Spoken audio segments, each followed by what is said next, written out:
Dieu veut que nous moissonnons en abondance. Dieu nous montre des principes pour y arriver. Mais Dieu dit ce matin, stop. Avant de continuer, qu'est-ce qui te pousse? Qu'est-ce qui te motive? Tu juste moissonner parce que Dieu l'a dit. Qu'est-ce qui te motive? Il ne sert à rien de pratiquer des principes s'il n'y a rien qui te motive. Il y a une histoire intéressante dans le livre du commencement, Genèse 4, versets 1 à 7. Quand nous lisons ce passage, nous voyons trois choses. La première chose, remarquons bien que dans ce merveilleux récit de la parole de Dieu, nous voyons deux frères, Abel et Caïn, qui apportent à Dieu. L'un est cultivateur, l'autre est éleveur. Et les deux apportent à Dieu.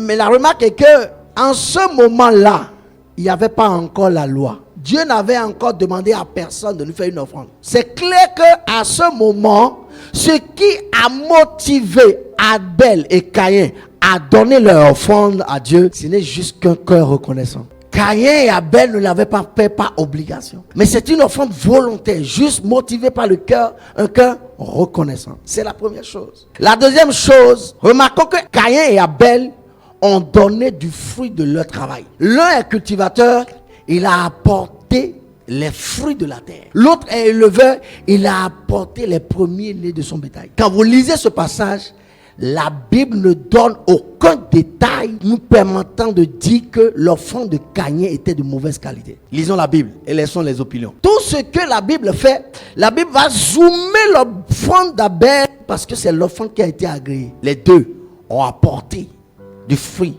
de leur travail. Je ne vois pas Caïn apporter du n'importe quoi à Dieu. Encore, il a été le premier à faire l'offrande. Lis la Bible. C'est-à-dire, c'est Caïn qui a même montré la voie. La troisième chose dans ce passage, c'est que malgré le regard défavorable de Dieu qu'il porte à l'offrande de Caïn, dont l'irritation révèle d'une manière indirecte l'état de son cœur, Dieu a le désir de lui donner une seconde opportunité, de relever sa tête. Dieu lui donne l'occasion de lui faire une meilleure offrande.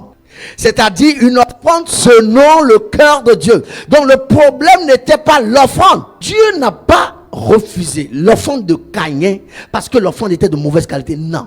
Dieu a refusé l'offrande de Caïn à cause du cœur. De ce passage, nous pouvons déjà retenir ceci. Ce que Dieu agrée quand nous semons, quand nous apportons à Dieu, ce que Dieu agrée, ce n'est pas la semence elle-même. Ce n'est pas ce que nous donnons, ce que nous apportons.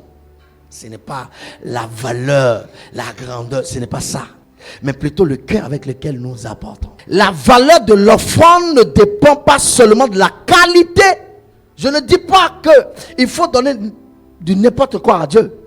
Mais la valeur de l'offrande ne dépend pas seulement de la qualité de ce que nous amenons à Dieu, mais plutôt de le cœur avec lequel nous amenons ce que nous amenons. La Bible dit quoi? Dieu porta un regard favorable sur qui d'abord? Sur Abel et après sur son offrande.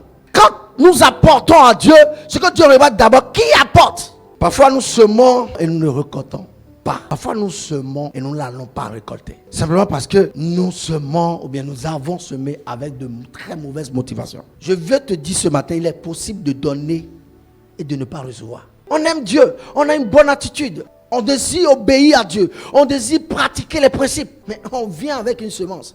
On vient offrir à Dieu en gardant notre frère dans le cœur. Il y en a parmi nous chrétiens dont nos attitudes sont comme des attitudes qui font tout pour décrédibiliser la parole de Dieu. C'est comme si nous faisons tout pour que la parole de Dieu ne soit pas efficace. Si Dieu a dit quand tu donnes, tu dois recevoir, et que tu fais en sorte de donner, de ne pas recevoir, c'est que tu fais tout pour décrédibiliser la parole de Dieu. J'ai une forte conviction que si Dieu a dit à Caïn, certainement, si tu agis bien, tu relèveras ton visage, c'est que Caïn avait des choses dans son cœur. Si Dieu lui donne encore une opportunité de revenir, c'est qu'en fait, Dieu sait que en fait, l'offrande, c'est de bonne qualité. La première motivation, c'est une très bonne motivation. Mais il y a des choses qui gangrènent ton cœur. Vous savez, l'action de Dieu dans nos vies passe par le tuyau de notre cœur. Sinon, la Bible ne dirait pas dans Proverbe 4, 23, garde ton cœur plus que tout. Et il ne s'est pas arrêté là.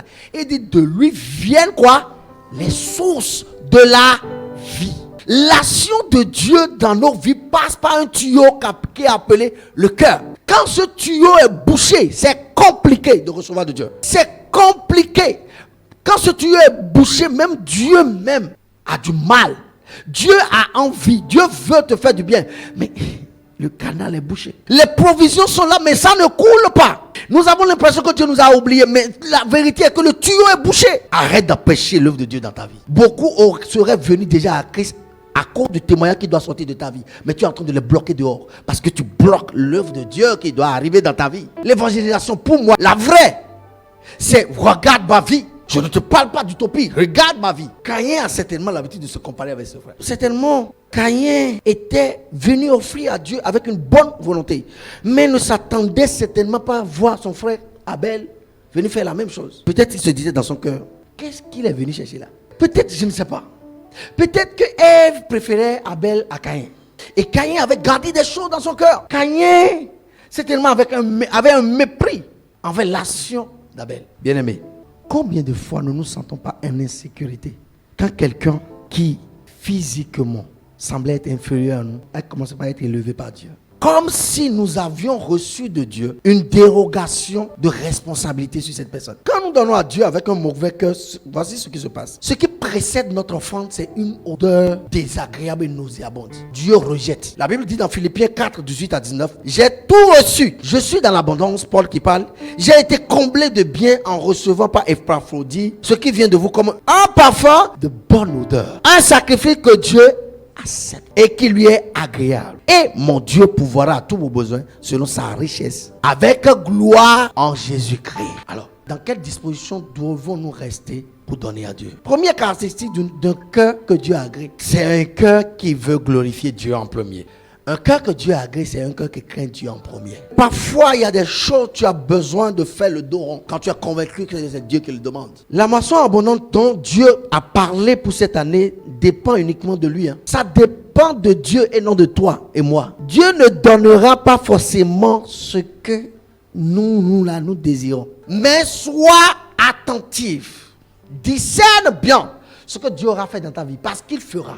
Deuxième caractéristique du cœur que Dieu agrée, rapidement, c'est un cœur qui est tourné vers les autres, car il considère les autres comme étant supérieurs à lui-même. Dans 1 Roi 4 à 13, la Bible nous raconte l'histoire de Salomon. Dieu dit à Salomon, j'ai envie de te faire plaisir. Demande quelque chose. Et Salomon va dire à Dieu, mais voici au milieu de ce peuple qu'on ne peut ni nombrer ni quantifier. Ton peuple. Ce que je te demande, Dieu, donne-moi un cœur intelligent pour pouvoir juger ton peuple avec justice.